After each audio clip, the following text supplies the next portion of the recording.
Hello everyone, in this video we are going to discuss about few concepts of JavaScript. First concept is variable. Variable is a container that holds a value. We can assign a value to a variable. We can declare variables using three keywords in JavaScript. They are var, let and const. Var declares a function scoped variables, which means it is accessible throughout the function it's defined in.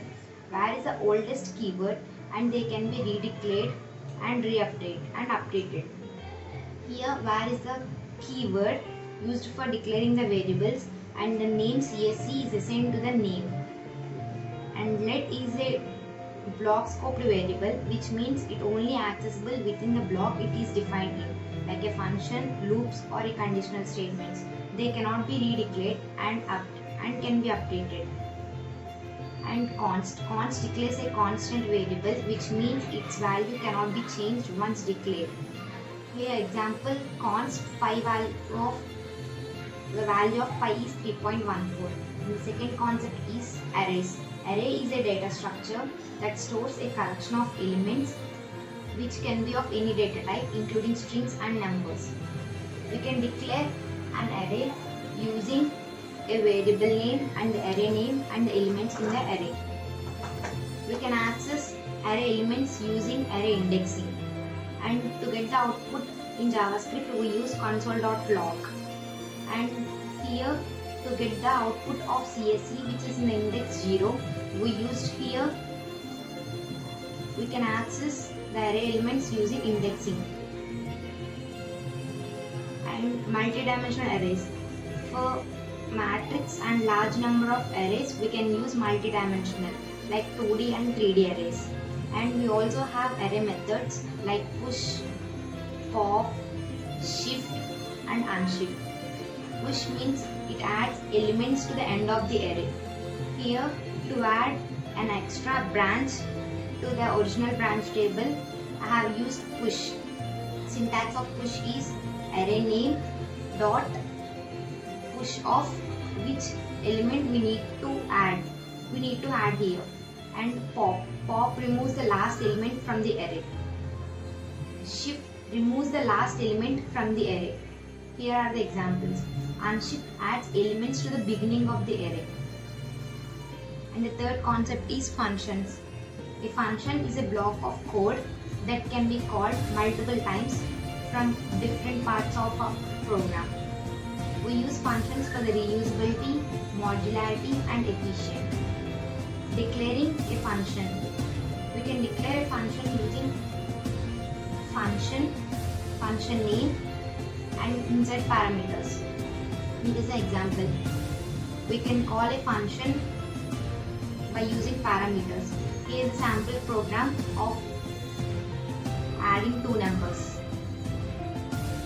We can return a function using its values.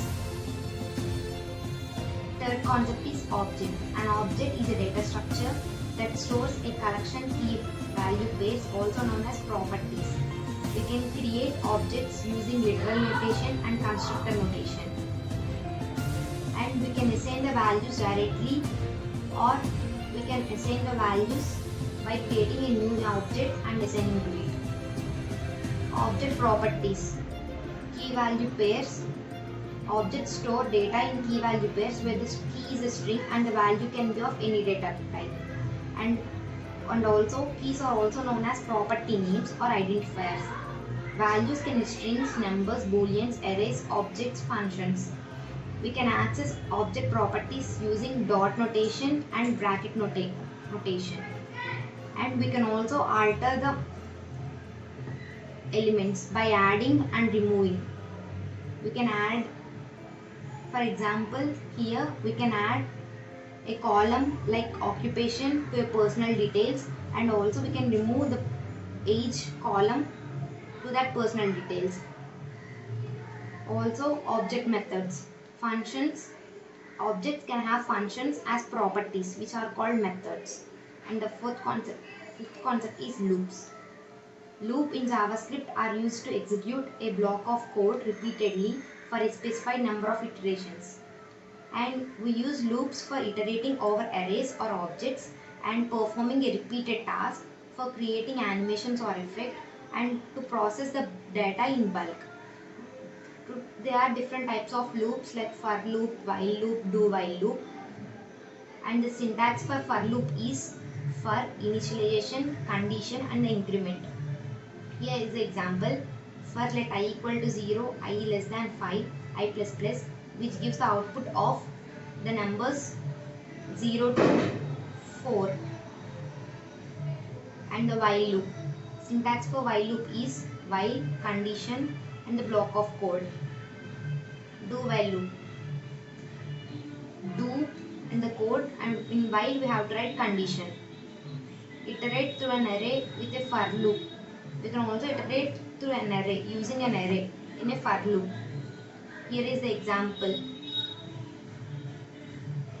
And we can also have nested for loops within a two-dimensional array. We can add a for loop in another for loop. And these are the few concepts of JavaScript. Thank you.